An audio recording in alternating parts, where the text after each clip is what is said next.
Yeah. And he was explaining that every time they used to tell him thing he was thinking at the time, he said, there is no way you can know that. Like, how can you know what I was thinking? Has the event happened and the surgery happened? He was explaining that sometimes he had to make decisions. Yeah. And the same people used to tell him, doctor, don't do this. I'm having this, basically I'm dying now because I'm bleeding here or I'm bleeding there. And he was like, what he thought, following his intuition at the time, little did he know, when a patient woke up, say, oh, thank you, doctor, you listened to me. Hello, dear sweet souls, and welcome to another episode of Awaken to Joy. I'm Shem. I'm Amondi. And here we are again, co-creating with you guys another week. So this week, I am kind of guided to talk about, it's between two things. What was it then? The first one was NDEs, and the second one I forgot about, though I just suggested it a minute ago, which is making me lean more towards NDEs. Okay, let's talk about this. NDEs. So, all right. Near-death experience. Near-death experiences. What? Okay. Why do you want to talk about it? I go with the feel. I go with the flow. Okay. So someone needs to hear this today. Someone wants to discuss it today. So someone needs to hear it. Yeah. You know what? It's funny, sometimes just the way the universe works. You need to hear it. And you don't know until you hear it. Right. Don't you think it's funny? How did you first hear about it? Like, how did you first hear about NDEs anyway? Well, a while ago, actually. Do you know what? Actually, no. The first time I heard about this, it was like on sort of like a debate. Is it real or no? And now some people, they went to the hospital for surgery, and they just never woke up, type of thing. And then when finally they got resuscitated. What do you say? Resuscitated. Resuscitated. Oh, it's too hard. When they came back to life, yeah, they were able to say things that happened during this whole event. And doctors was like, oh, that must be... They couldn't comprehend. They couldn't understand. And they were still like, despite what they've heard, saying that it's not really, it's more your brain, and we don't know what's going on with your brain when and you your die, imagination. and your imagination. Yeah. So that's the first time I heard about it. But I always knew that was a real thing. Personally, I always felt that it was a real thing. Then one day, must have gone to pick up a bike for our daughter's birthday. Remember? Yeah, I do. And that day on the way back, do. I was like, listening to the radio, and that show came up, and it was about NDE, and it was what? It was a radio show. Yeah, it was a radio show. It was a talk show, and this doctor saying that basically after experiencing several patients have dying on his watch, but unfortunate, like it was a fortunate event. It wasn't common, but course of 15 years, you probably get few cases. Yeah. That happened for him. Yeah. And he was explaining that every time they used to tell him thing he was thinking at the time, he said, there is no way you can know that. Like, how can you know what I was thinking? Has the event happened and the surgery happened? He was explaining that sometimes he had to make decisions. Yeah. And the same people used to tell him, doctor, don't do this. I'm having this, basically I'm dying now because I'm bleeding here or I'm bleeding there. And he was like, what he thought, following his intuition at the time, little did he know, when a patient woke up, say, oh, thank you, doctor, you listened to me. And he was like, hold on. And it happened several times. Then one day he decided, you know what, I need to look into this. And what he used to do is hide things in the operating rooms and like in certain key places. And he said, well, if that is real, they'll be able to tell me what these things are. Every single time they were able to tell him, oh yeah, I know, doctor, you hit this here, that here. And he was Okay. then able, and this whole talk was about this, and it was also about another doctor that was dead against the idea, that one day actually died himself and came back to life after that. Ain't that about? And that's when he was like, oh, this is real. Oh, correction. So people used to ring up the radio and share a lot of experiences they had. Yeah. And I remember one of the guy was talking about how he was a soldier, and he got shot in Afghanistan, I think it was, and basically he was dying, and his friend pulled him inside the house for safety. And as he was inside the house, he was elevating himself to the ceiling, not really realizing he was dying, seeing his body, but he didn't know what was going on. And he was able to hear the paramedics that were miles away coming, even the call, the actual radio call to say, man down, we need some help and all of that. Yeah. Seeing his friend saving his life, really.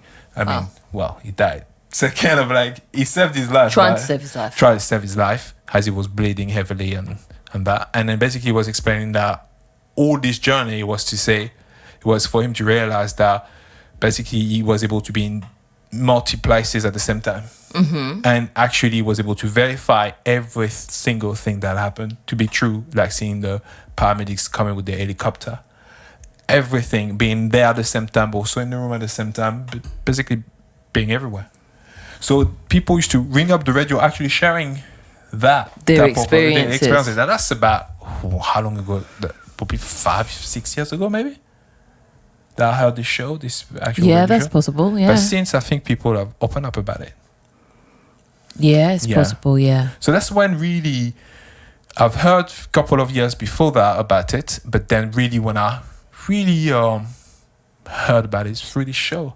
And the truth is that I was kind of having existential question at the time. So I was actually querying it, like, what's this life about? And it must be, I'm sure there's definitely something after death.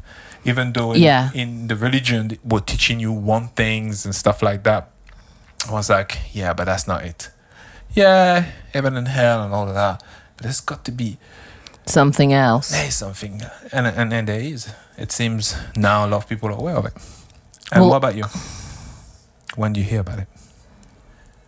I've always just known there was an afterlife.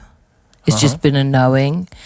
I remember a conversation I had with my granddad once. He's gone over there now, but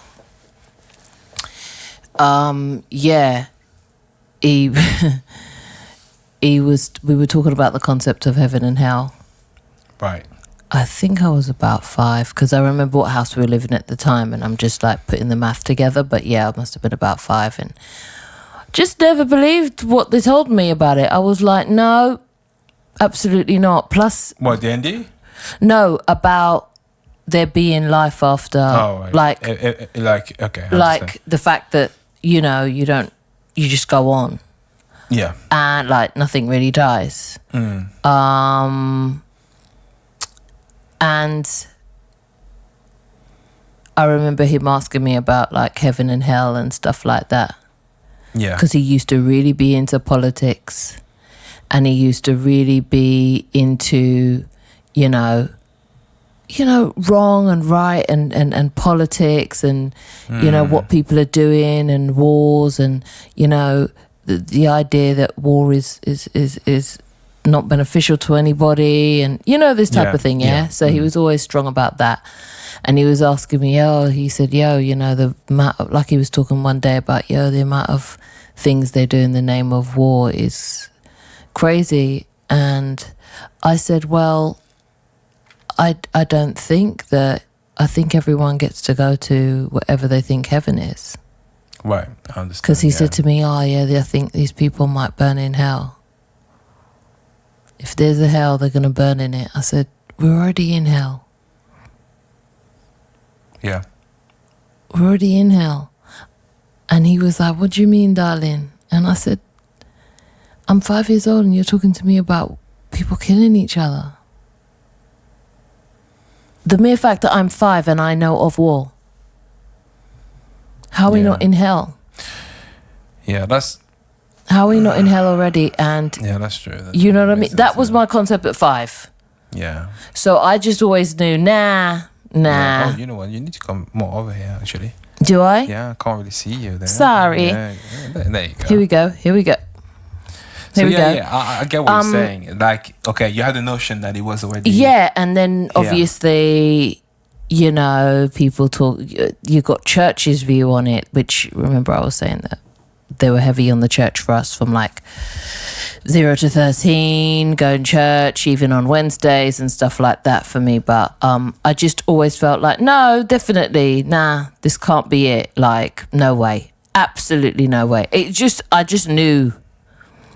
And then when you kind of see things as a kid, you kind of know there's something more. So it's just like, okay. Like, I wouldn't sit here like and fight someone about it. But you know what's funny? But I just always knew. It's funny because I was asking myself, what's the difference between you believing in the idea of it? Let's say even if you're not sure, but you're like, that idea sounds like it could be true, yeah? And someone categorically refuting it. And they're allowed to do that. No, what I'm saying is, yes, they're allowed to do that, but what I'm saying is, not that they're not allowed, I'm saying, what makes someone just have the split decision where they're gonna say, nah, I don't believe in that, and the other one, if not for maybe past experiences during your childhood where maybe you had maybe encounter with maybe spirits or certain things that happened to you which open up you the idea of this being actually true, because I can only explain that as you being able, because a lot of people they believe in it, like, but not in the sense of NDE, more like you say, heaven and hell, and basically, yes, there's some through the eyes of like seeing it through the eyes of religion, really. Religion. Yeah. No actual fact. I didn't see it. Okay, this is how I felt. I already had formed my own opinion by that age. Yeah. On it by about 5. Yeah. So hearing the church's opinion about it to me was like just another opinion. Yeah, but that is my point. This is what, okay, it could be another kid, and another kid will be more influenced by maybe the Catholic teaching or teaching of Christianity or certain thing like that, which maybe they will believe there's some sort of a heaven and hell, but not maybe a sort of like, I wouldn't say regular life after death, but like maybe a life that could resemble the life we have here, except that maybe it's pure love, or you experience that life differently, so to speak. I think you still have fear of the unknown. That's what I think it is. Because at 5 years old, the shutting down of it, I think, might be the fear of the unknown. I'd have to ask an atheist. I mean, I have had friends who are atheists be like, and I've asked them, like, what do you believe? Like, there's after this then? And they'd be like, nothing, we just die. And I'm like, okay. And it's not like they've sat there and said, well, that means I must be a good person. I need to be a good person because I'm going to go to hell or heaven. They don't believe in that. No, they don't. But that never, like, made them in the concept that some people may think, well, if you don't believe in heaven and hell, what's keeping you being a good person? Yeah, that's true. Yeah. Okay. They never struggled with that either. Yeah, because the whole concept of good and bad, you would have to believe there is bad in order to believe you need to be a good person. If the notion of bad or good is not even here, it's neither here nor there, you will probably... But if you ask an atheist, it's not like... closer to what the source is in terms of being the I am. Yeah. Because, the concept of duality and good and bad is brought up a lot by religion, which means that there's an aspect of that when regarding NDE, that's kind of refuted, like totally. So religion do not like to hear about that certain aspect of it. But then there's certain religions who kind of believe in it to a certain extent. It's like they took it to a certain extent and they said, but these are the rules. But then... Yeah, but it's vilified but in the sense, because if you could never say you're talking to spirit or you encounter spirit, because it's seen because that's only for a certain few, the chosen ones and all this business. And even like what I've heard for some people are preaching certain, aspect of the religion that you shouldn't do it. What do you mean? You because can, it's evil and whatever. Yeah, there's that notion. Because they build up the fear around it, which is why they scare people into believing into heaven and hell. Because imagine going to Sunday school and hearing like, if you do this, you're not going to get this, and you're going to burn. Yeah, so you're not going to access heaven. So it's just like, I respected it, but I was just like, okay, well, that's your opinion. I was like, okay, that's your opinion, and left it at that. You know what's funny? And this is coming from a family who's like 7-day and Baptist and like Jehovah, like deeply enrooted, but it just never stuck with me, because I was like, all right, well, you're allowed to believe whatever you want to believe, and I'm allowed to believe whatever I want to believe. Yeah, that's. And this is like fair. Without experiencing NDE myself, like it was just a knowing. However, that gets tested when you lose people who you love. Yeah. Thing is, NDE, the whole idea behind having an NDE, I would say it's often around the idea of, yes, passing over, but now we can all agree there's a sort of passing over between religious people and people who might be more spiritual in that sense, but not necessarily religious. Yeah. It's all passing over. Yeah. So we can all agree that. Yeah. Sort of an energy passing over. However, the idea of you passing over and experiencing what you actually are experiencing there, it's vastly different. It's not. They like religion will believe you go to heaven or hell. That is it. Whereas or purgatory if you were a Catholic. Or purgatory, yeah. And then a lot of NDEs, from what I've heard from different shows I've heard, I've watched. That once you pass over, there's this whole life review experience. You're met with sort of guides. There's a whole thing that's happening that and little do you know at the time that happens, by the time you come back on Earth, because that's the whole point of having an NDE, you actually don't stay over there, you come back, so you can actually tell the tale, really. And then it's like, okay, you see all these people I've met, well, guess what? We can be in contact with them from Earth. Like it's a bit... I'm simplifying what it is, but that is like, you could never say that in like as a religious person. The concept. You can. Some people have now this hybrid. There's hybrids of everything, of everything, of all beliefs. So people are like, now, yes, I believe in religion, but I also believe in that. But it's not something that's ever. Well, in my time when I learned about Catholic religion. Because your background's Catholic, isn't it? Yeah, my background's Catholic. So I was like, no, what are you talking? What do you mean? It's like that's not true. That's not how it works. Or there's a pre-idea of how it is. You die, you go with God. Yes, we can all agree on that. It's funny, but my mum has always like said to me, "Oh yeah, they've gone to heaven. They're in a better place." So I'm like, all right, fine. Yeah. But then there was always the question like, okay, do you say that about everybody though, or is that just the people who you deem to be good? Well, there was that. So there was that. But then there was also the fact that I would say my first time like kind of learning about it was probably early 2000s, late 90s.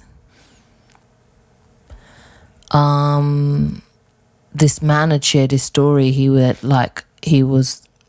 from like Forbes, top millionaire at the time, and he'd had an NDE. I think he had a heart attack or something, and then he came back and he just completely changed his life. And he was just talking about it. He was like, look, it's not what it seems. This is what happened to me. And for some reason, I just believed what he said. I was just like... But that comes back to the question I had. Yeah. That makes sense. But what made you believe? Like, what's the difference between one person not believing it and the other one believing it? If it's not what you have experienced throughout this life since you're born.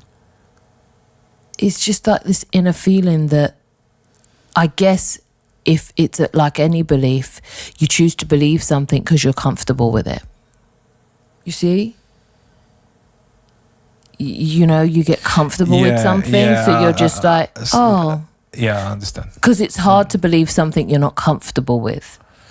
Like, or that you believe doesn't bring you comfort right now.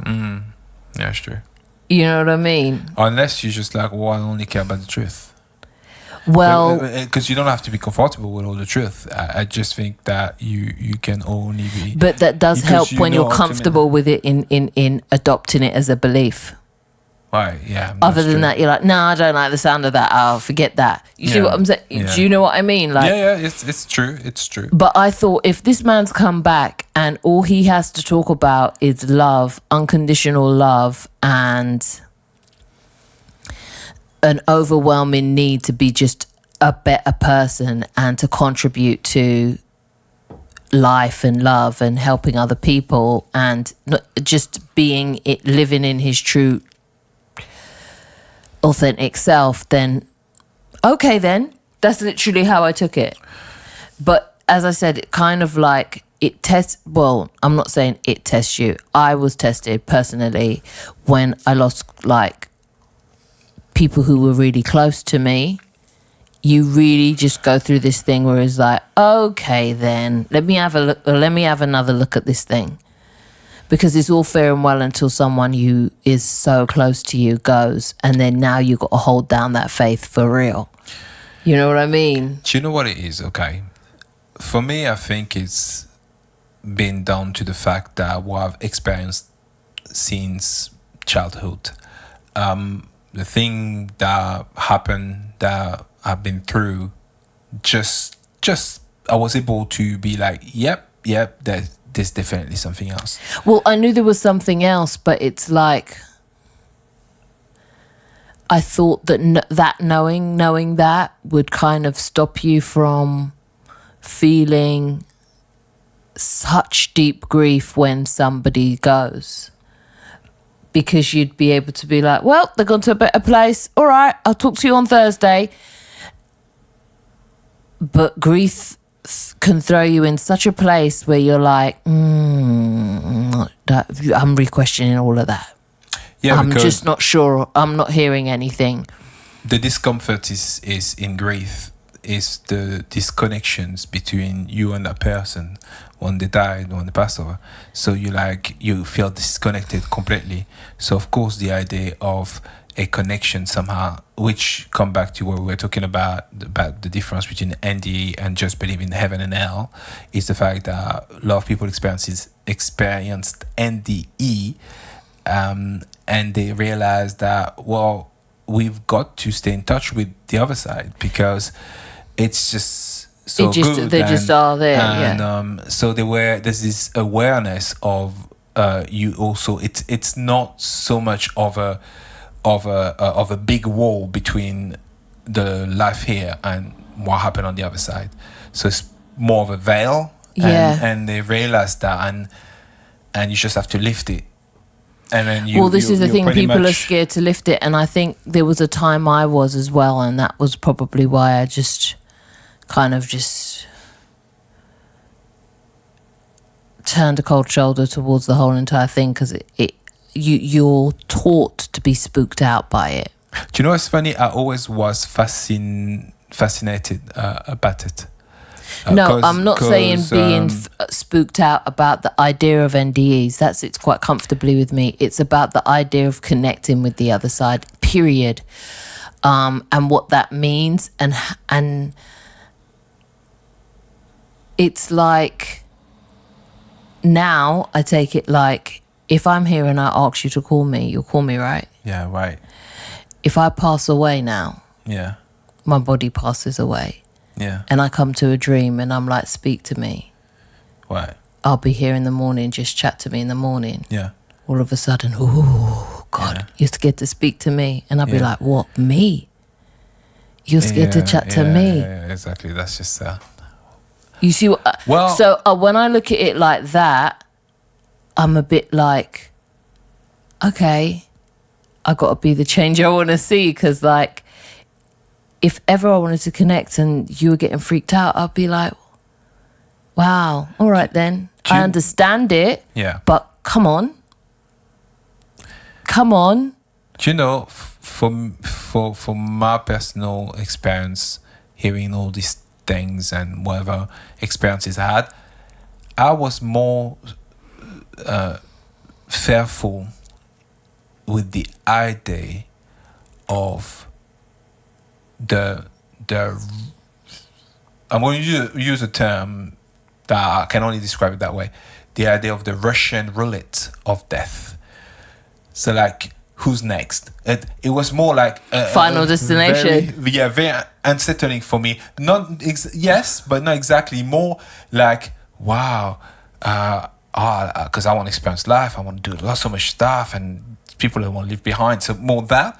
But I was never frightened by the idea that's what it is on the other side. That always actually kind of like, oh wow, I'm interested in that, because it actually soothed that The other side. anguish that I had about because I felt that's where a lot of the fears are based.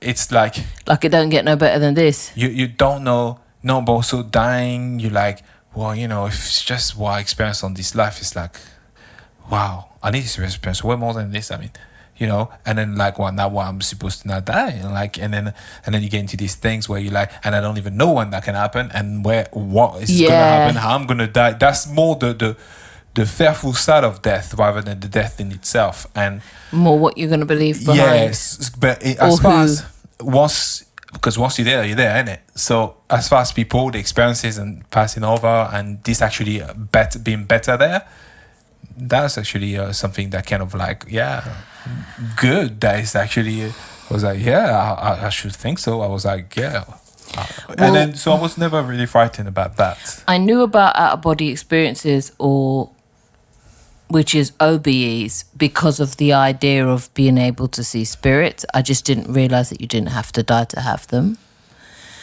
But I knew about the concept of spirit, so I knew that it would be possible to be able to speak to your loved ones or whatever. But I also didn't understand frequency at the time, so I must have been about 15 when I lost like a really, really close friend of mine.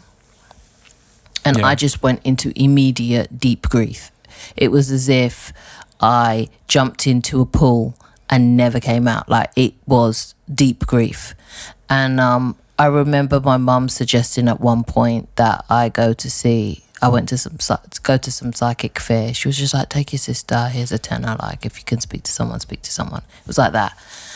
And I remember going there, and immediately the lady was like, oh wow, you're in grief.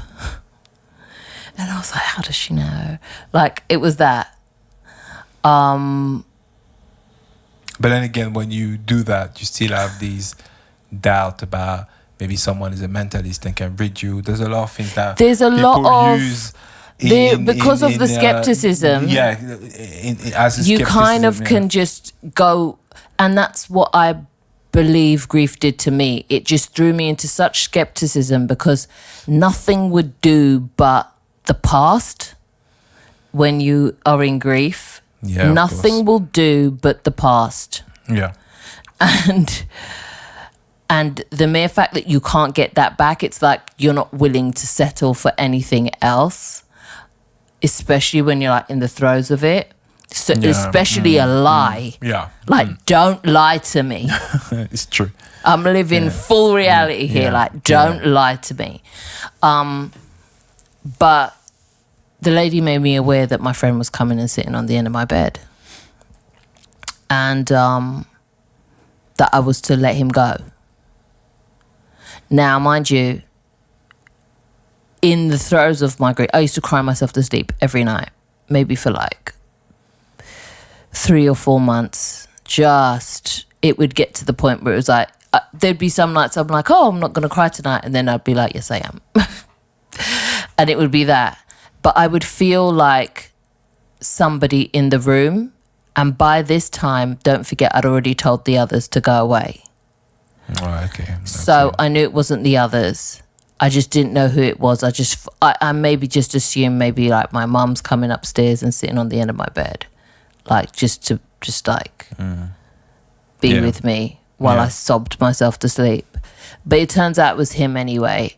Because my mum was like, baby, I love you, but not like that. Like, I'm not doing that. I'm not doing that. And she told me he can become earthbound. You got to let him go. And that's the first time I heard about the concept of being earthbound. Yeah. And I was like, what does that mean? And she was like, oh, like, he'll just stay here for you and then he just won't go home. But then when you're ready to move on, unless you release him, he just won't go when he's supposed to. He won't go and have his full experience over there because he's still worried about what you're going to do. And I was just like, well, we can't have that. And it kind of got me to be like, okay, I'm going to have to come out of this, if not for my own sake, for his, because the idea of him hanging about for me, I wasn't feeling it. But then hold in mind, I didn't speak to him. I didn't have a dream about him. I saw him once. But then I never saw him again.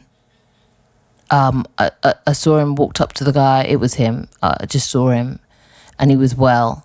But because I was so deep in my grief, people were just like, that's your imagination and this, that and the other. But yeah, and it was the thing to say at the time. I mean, you're talking about in the 90s. I mean, the first time I heard from... it was like late 90s, the first time I early think 2000s. I heard from NDEs was probably early 2000, maybe, late 90s, early 2000. Yeah. But it was more like people were joking about it. It was a joke. It was a joke. Yeah. And a lot of people it wasn't until I met you. Yeah. And I think it was like the first year we were together. And and unfortunately, I lost another friend as well. And I felt myself jumping deep into that grief again. As soon as I got the news, plunge. And this time it was a little bit different because obviously I had you to speak to me and, like I felt like I had... on your own. Yeah. And then one night, I don't know if you remember, one night I had a dream. Yeah, you told me about that. But it wasn't a dream. Hence why I was trying to let you know. I did have vivid dreams, but I didn't do the missions yet. Mm-hmm. But this wasn't that. And it was him, and I ran up to him and I was like, oh my Lord, thank God. They've been out here saying you were dead. Can you believe it? Because at this point where he died, we couldn't get, I couldn't go to a funeral or anything. I couldn't, get proof, he was, passed away. Yeah. It was just all kind of, hearsay type of thing. And he was and I remember running up to him, hugging him. I was like, oh, my, they told me lies out here. And he just pulled me back a little bit. It was like, Shem, it's not a lie. I was like, huh? That immediately I was like, huh? And he was just like, okay, come with me. Took me to some basement apartment, went downstairs. I was like, oh, you got your place, da, da, da, da, da, da. And I was talking to him, well and knowing what he just said to me, but just being okay, because, all right, maybe you tripping too, because you're real, touched, smelt him, same, everything, same. And then he sat me down, big, when people have the TV screen is too big for the room. Right. Yeah, but, young man style type of thing, I'm going to get 50-inch screen or something like that, or whatever inches it is. Massive for the room. And then he just sat me down on the sofa in front of it and was like, yeah, watch this. And as I'm watching it, I'm like, is this you? And it was like a DVD he put in. And then he showed me like what I'd been heard was his death. And I said, pause. Like, is this you? And he's like, yeah, just keep on watching. And then I sat down and I watched it. And as I watched it, like, I was like, okay. And he was like, and it got to the bit where he was, you know, gonna pass. And he paused it because he saw me like looking like, because I don't watch that stuff. He knows I don't watch that in like, I'm not gonna sit here and watch, no horrors, thank you. And he said, it didn't hurt. Because I know what you're thinking. He goes, it didn't hurt. Like 1 minute, I'm seeing what you're seeing, and the next minute, I'm just here. I was fine. Like, I didn't feel anything. I was just here. And I was like, okay, then I'll watch it. And I watched it. And I was like, so what are you going to do then? He's like, I am chilling. Like, I'm good. I got my thing.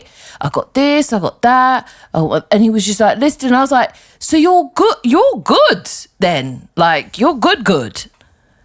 Like, more like when your friend tells you, because I remember when he was here with us, he must have like found this abandoned place and it had coins in there. And he found out the coins were old and valuable. So he went back again after school, maybe for like a month. The house was full of it. Like, it was like a abandoned, like broken down house, like had been burnt out and everything. And he must have went back and he was gone like for months. And then somehow like we just noticed like new trainers, new this, new that. We were like, what?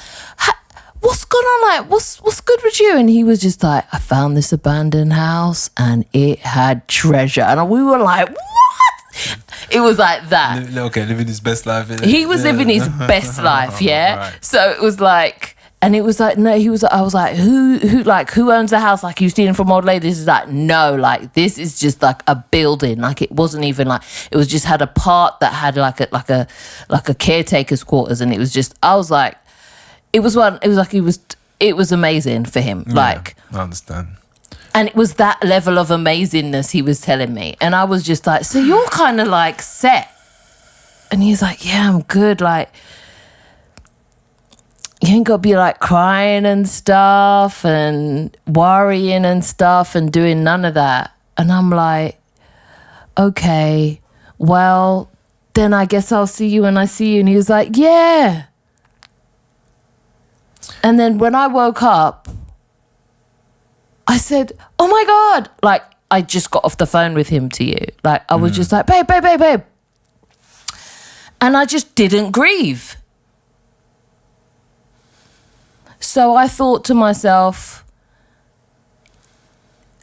now I know the concept of what I didn't know then was a life review.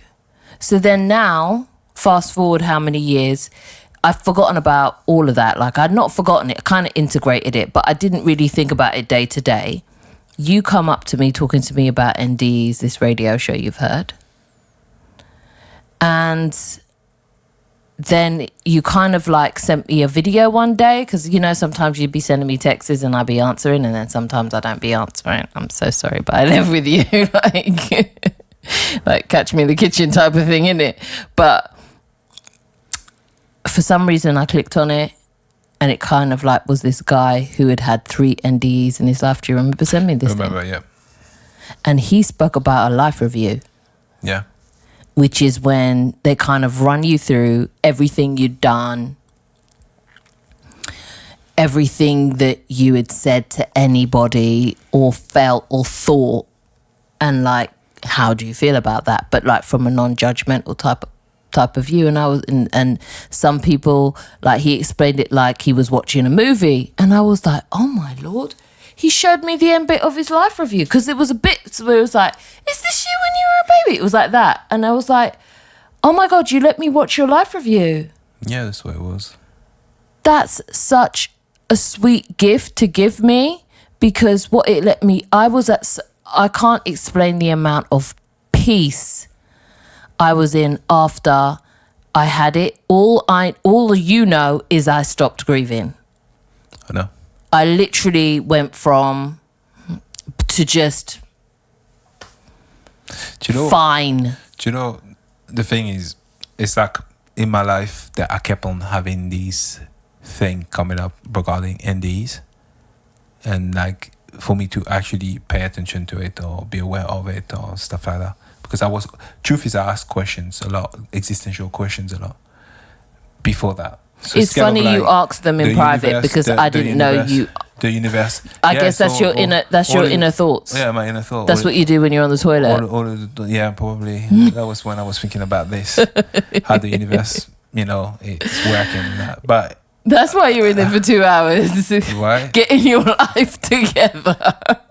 Well, film it. I don't care. So it kept on coming up. It's like being sent to me. It's like the answering questions that I had. Existential question that I had. Personally, why I believed immediately in it is because as I was, a child, I used to have this experience where I used to hear a lot of voices and like thousands of voices at the same time. So, I told you about the story, the story. So basically that was very frightening as a kid, and there was no one around me to be able to tell me what it was. Yeah. And obviously that lasted for about 2 years until I was able to kind of shut it down, I guess. And then also I experienced when that happened, it was the same time where like reality seemed to change, like these formations of what you see. And obviously the people that were looking after me at the time, my foster family, they don't really want to talk about that, because you see, you were French in the middle of the countryside. They're not going to talk about that. People are going to put you into an institute. Like, I'm already in foster care. You're not going to put me in institution on top of the institution. I was like, but it was very. I think I hardly slept for 2 years, 2-3 years. I can imagine. And then sometimes, these things used to happen more at night time. I think I was 7-8 years old. But then sometimes during the day, I used to start being in the school bus and seeing everything moving. And I never really had an answer for that. But if what I'm seeing is not what I'm seeing, and it's like, I don't know, moving parts. And I used to just close my eyes, but no, I don't want to see that. I don't want to, I used to be try and will it away. And imagine you're in the school bus with other kids and this shit happening, and you're trying to inconvenient. Oh my gosh!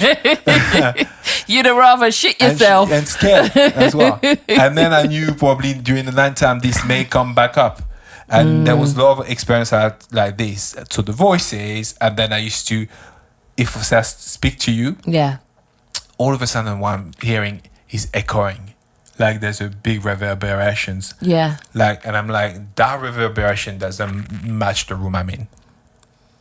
That is frightening. That's what I used to. And I was like, fucking hell. And you know what? It sometimes can happen still a little, but I'm not frightened about it because I know what it is. However, but that led me to immediately believe there was something else. Because I was like, I'm not mad. I'm not mad, but that definitely. Whatever they tell you what this reality is, it is not. And there's most likely a little veil, thin veil that separates this world to the next world. Because if I'm not mad, but what I'm seeing is and obviously since I've learned about more manifestations and vibrations, a lot of different things, which explain a lot of things. Yeah. Until I heard the story of this guy, I had literally this. His roof crack open. Well, this is the thing. You were talking about when you sent me the video. Right. Yeah. Remember soon after that,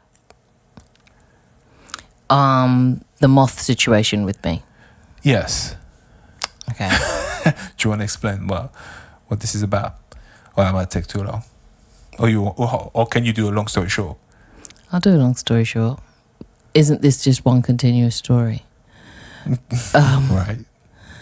This is a story time podcast, so if you're not into stories, then click. But moth, okay. So it was late one evening. Yeah. Dare I say 1 o'clock because I'm a night owl. Probably, yeah. Kids in bed. And at the time we were in the countryside. Yeah. Yeah. France. And we were at home, chilling. I come down the hallway, massive papillon de nuit, which is a moth. And I just thought, no.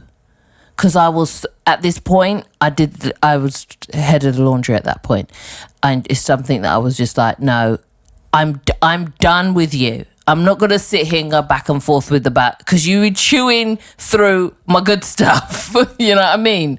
Like chewing through the kids' stuff, just chewing through it. And I said, no, I'm not doing this with you, because then you're going to go missing and then I'm going to find holes in my things. So you got to come out.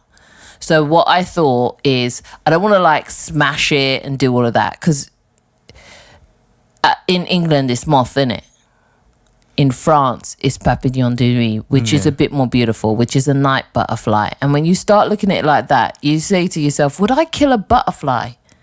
Right. And you'll be like, if it's a night one, yes, because we call it something that doesn't sound like butterfly. Doesn't really sit right with me, but I'm going to spray you anyway, because you'll be eating through my clothes.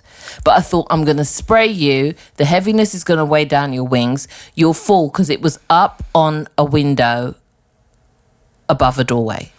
Yeah. Which was, and we had high ceilings, so it was like 3 meters something up. I'm spraying with the spray.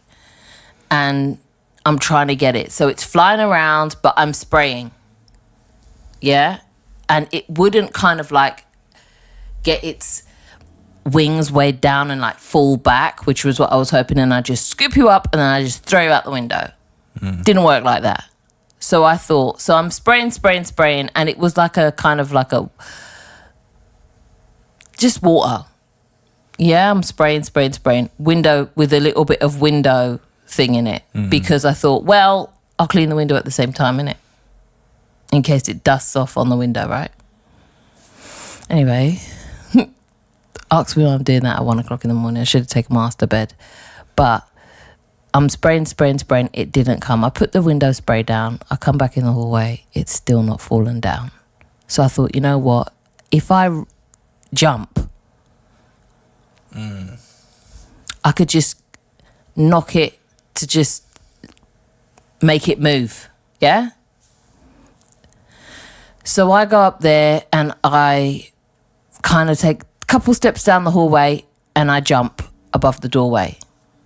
And as I land, I just then remember I've sprayed. The spray, yes, it's gone on the window, but it's gone on the floor. Just enough to make the floor... Yeah, slippery. Slippery as fuck, okay? Yeah. So the landing went as such. I had no idea all this time you were doing this. No idea.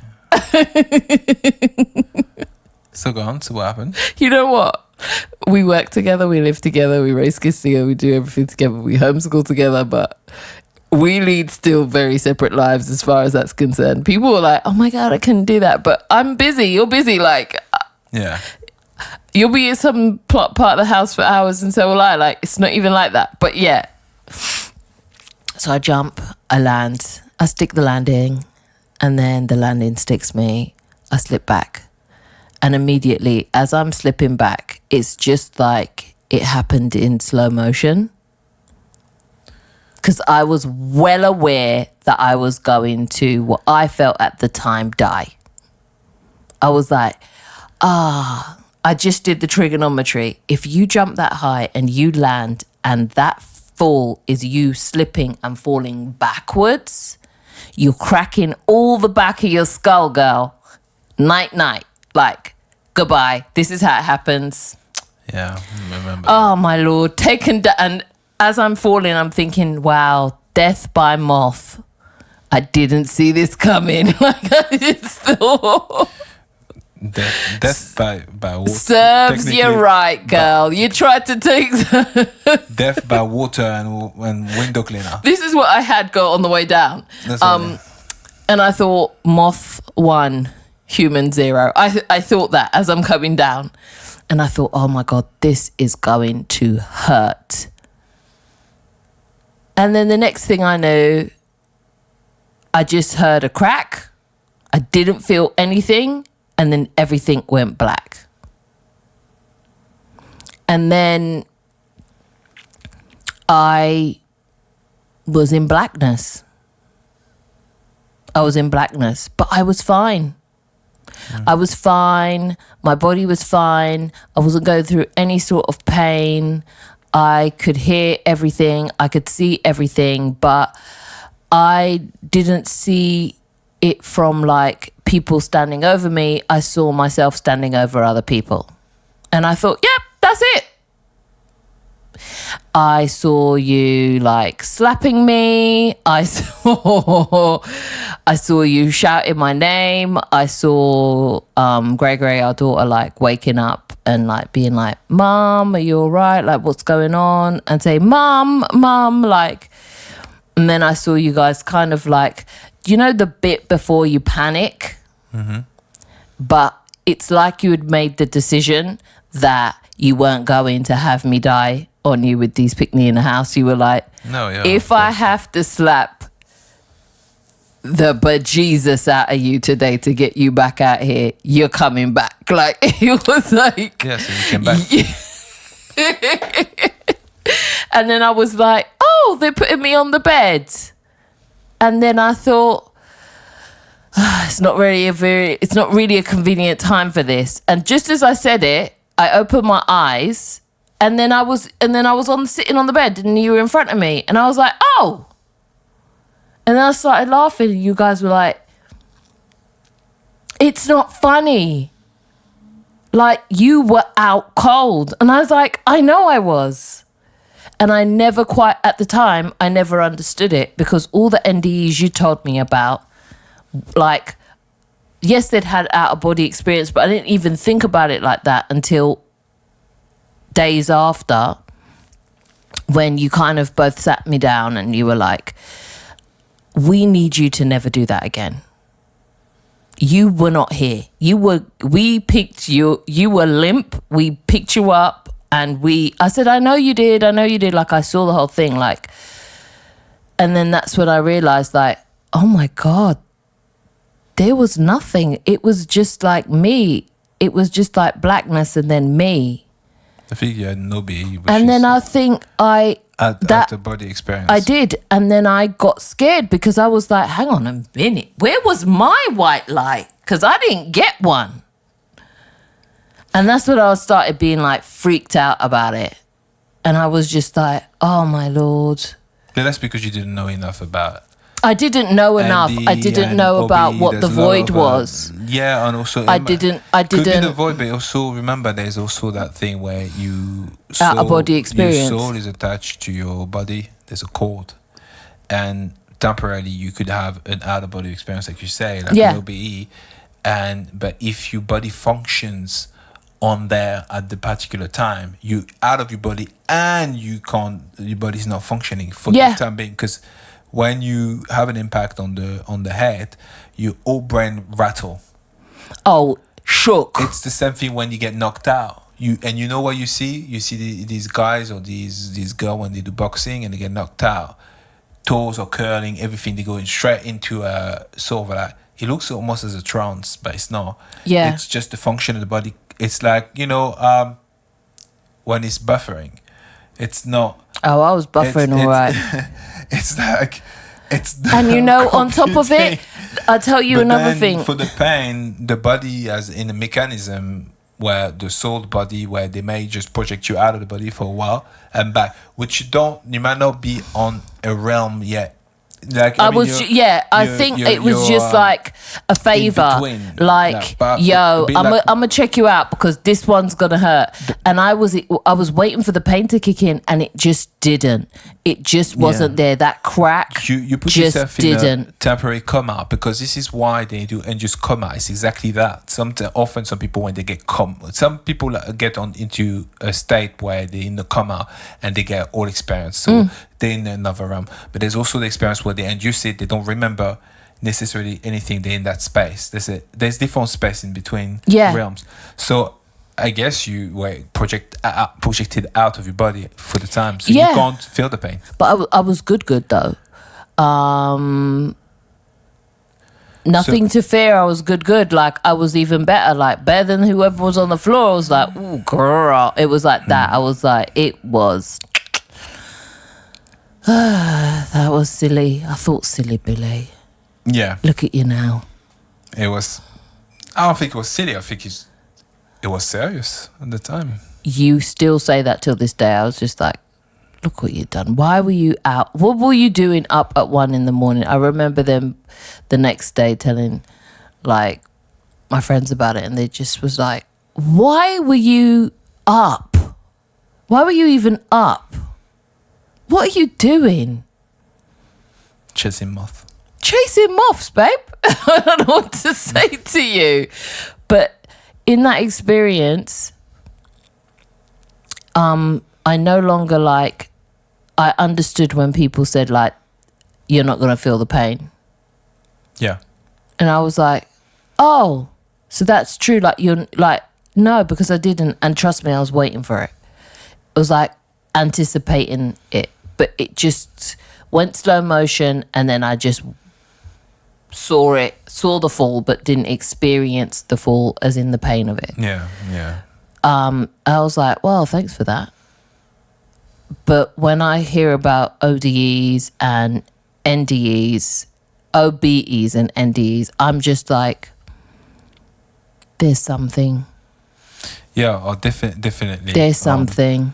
And I don't even doubt it now. I'm just like, yep, okay. So we've got to wrap it up now. So do you think that we could, elaborate a bit more now about this? Well, between us, we know somebody who's had an OBE because they were in a coma for a while, a couple of weeks. Yeah. And they experienced similar stuff. Yeah. And you met someone who had an NDE, though they don't talk on what their experience is yet with you. But I think it's more common than what we think it is. Feels very common. I think it's just what's even more common is like, I'm not going to share this because people are going to think I'm a kook. Yeah, absolutely. But this is a safe space. So in the comment section, if you have any stories surrounding, OBEs or NDEs, share. We're that type of tribe here. Like, it's a Tuesday. You know what I mean? Like, it's another day in this Matrix life where we jump in and out. So, but, awaken, being awake. Because I think you to what's possible.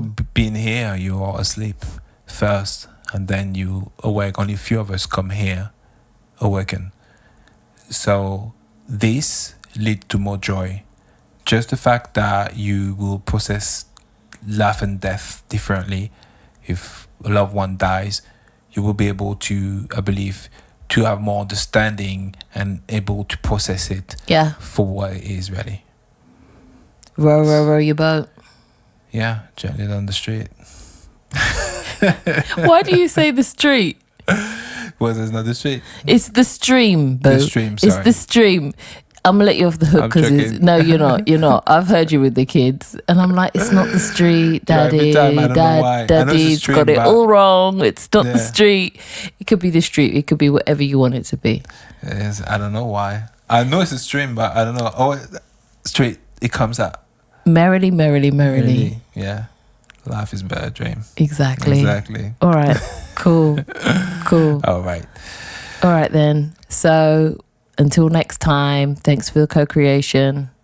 Ciao.